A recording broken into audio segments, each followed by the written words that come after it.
Baik adik-adik, pada kesempatan kali ini kita akan bahas soal OSNK Ekonomi yang diujikan pada tanggal 19 Juni 2026 kemarin. Kita mulai dari pembahasan soal nomor 1.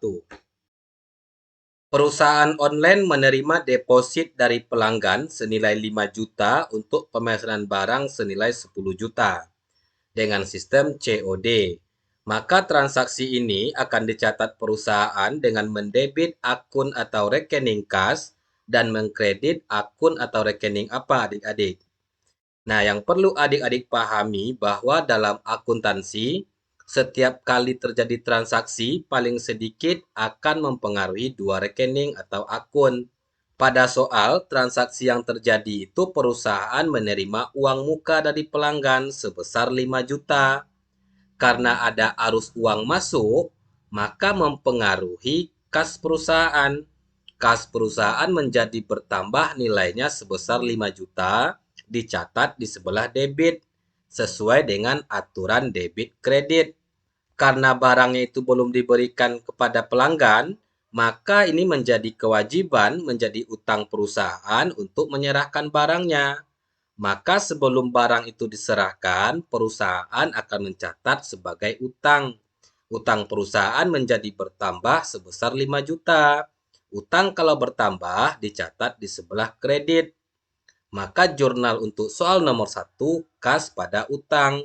Kasnya bertambah 5 juta di debit, utangnya bertambah 5 juta di kredit. Maka jawaban yang benar adalah yang D, utang 5 juta. Soal nomor 2, paradoks berlian dengan air membingungkan banyak siswa karena air itu penting tetapi harganya murah, sedangkan berlian tidak penting tetapi harganya mahal. Berdasarkan analisis marginal, mengapa berlian memiliki harga yang lebih tinggi atau lebih mahal? Nah, adik-adik, kalau kita lakukan analisis marginal atau dalam konsep the law of diminishing return marginal utility, tambahan kepuasan yang semakin berkurang, di sana dijelaskan bahwa mahal atau tidaknya suatu barang bukan ditentukan oleh penting atau tidak pentingnya barang tersebut, tetapi yang menentukan mahalnya barang itu adalah tambahan kepuasan yang diberikan oleh barang yang kita konsumsi. Nah, air itu murah bukan karena air itu nggak penting, tetapi karena jumlah air itu melimpah sehingga ketika kita mengkonsumsi air, tambahan manfaat yang diberikan oleh air itu kecil, sehingga harganya menjadi murah. Sedangkan berlian itu mahal karena berlian itu langka, sehingga ketika kita menambah satu berlian, maka tambahan kepuasan yang diberikan oleh berlian, manfaatnya itu lebih besar dibandingkan dengan air. Maka jawaban yang benar adalah yang B. Marginal utility atau tambahan kepuasan dari unit terakhir air yang dikonsumsi itu sangat rendah karena air itu melimpah. Yang A salah karena total kepuasan air itu lebih besar dibandingkan total kepuasan berlian. Yang C itu juga salah karena kalau air itu tidak ada barang pengganti, harusnya air itu harganya mahal, bukan murah. Yang D juga salah karena berlian itu bukan barang publik, tetapi barang privat. Soal nomor 3. Apa yang dimaksud dengan NAV atau nilai aktiva bersih per unit dalam instrumen investasi reksadana? Nah, yang dimaksud dengan NAV atau nilai aktiva bersih itu adik-adik, harga dari satu unit reksadana yang menunjukkan nilai investasi kita saat itu.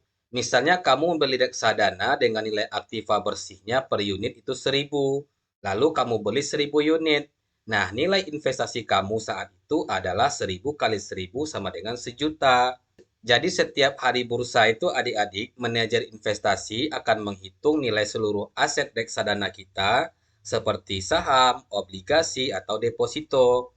Lalu dibagi dengan jumlah unit yang dimiliki oleh investor. Nah, hasilnya itulah yang disebut dengan NAV atau nilai aktiva bersih per unit. Jadi jawaban yang benar adalah yang C. Harga atau nilai wajar dari suatu unit penyertaan reksadana yang dihitung setiap hari bursa. Soal nomor 4. Dalam sistem nilai tukar mengambang bebas atau free floating exchange rate, manakah faktor yang tidak secara langsung menentukan nilai tukar suatu mata uang?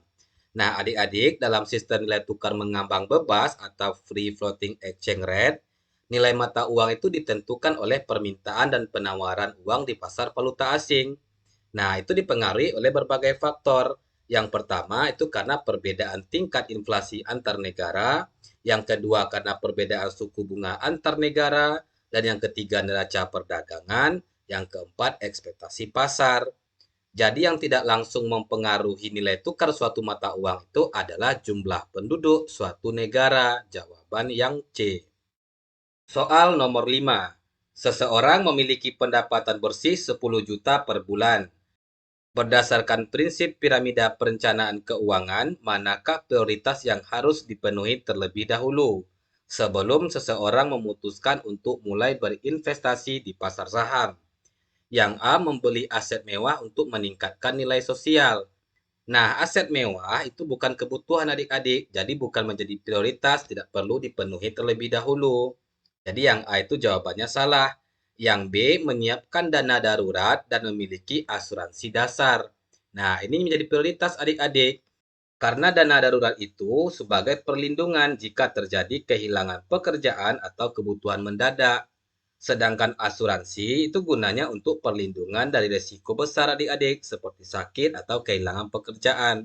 Jadi yang B ini prioritas yang terlebih dahulu dilakukan. Yang C melunasi seluruh cicilan rumah atau kredit KPR yang berjangka panjang. Karena pelunasannya itu jangka waktunya panjang, maka ini tidak terlalu menjadi prioritas adik-adik. Yang C juga salah. Yang D mengalokasikan seluruh sisa gaji ke instrumen reksadana saham.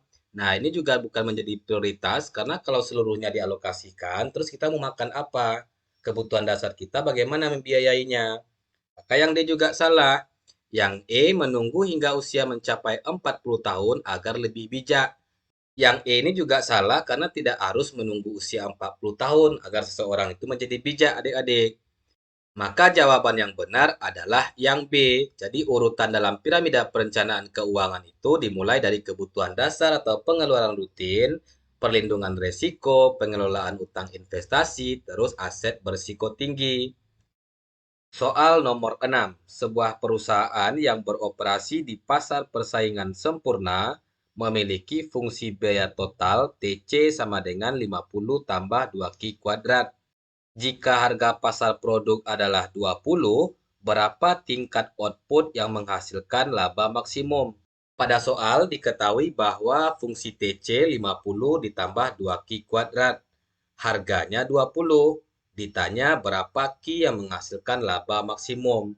Jadi untuk menghitung Q yang menghasilkan keuntungan maksimum, maka dalam pasar persaingan sempurna keuntungan maksimum itu tercapai pada saat P sama dengan MC. Pada saat harga sama dengan tambahan biaya.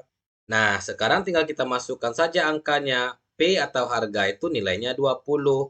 MC itu 4Q. Nah, kenapa 4Q? Karena untuk menghitung marginal cost atau MC-nya, delta TC per delta Q. Pada soal total biaya itu dalam bentuk fungsi, maka kita turunkan nilai TC ini menjadi TC aksen atau turunan pertama dari fungsi TC. Nah, 50 kalau kita turunkan nilainya 0. 2Q kuadrat turunan pertamanya adalah 4Q, maka 0 tambah 4Q sama dengan 4Q.